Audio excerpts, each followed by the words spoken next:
Israeli आबादकारियों ने मकबूजा मगरबी किनारों पर रवां साल में अब तक 28,000 जैतून के दरख्त जड़ों से उखाड़ दिए हैं, जो फ़लस्तीन की मईशत का अहम हिस्सा है।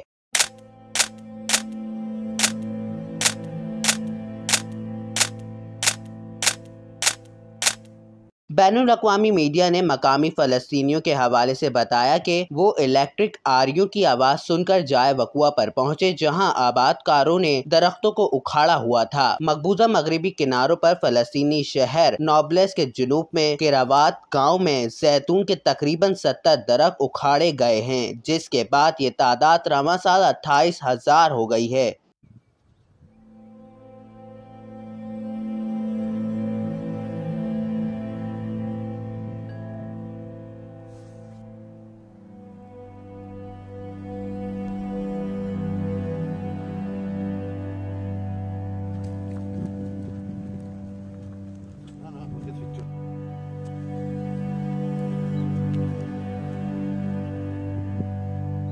इसराइल 1967 से लेकर अब तक फ़लस्तीन में 8 लाख जैतून के दरख्त उखाड़ चुका है। जैतून फ़लस्तीनी मईशत का कलीदी जुज़्व है, जो पूरी मईशत का 14% है।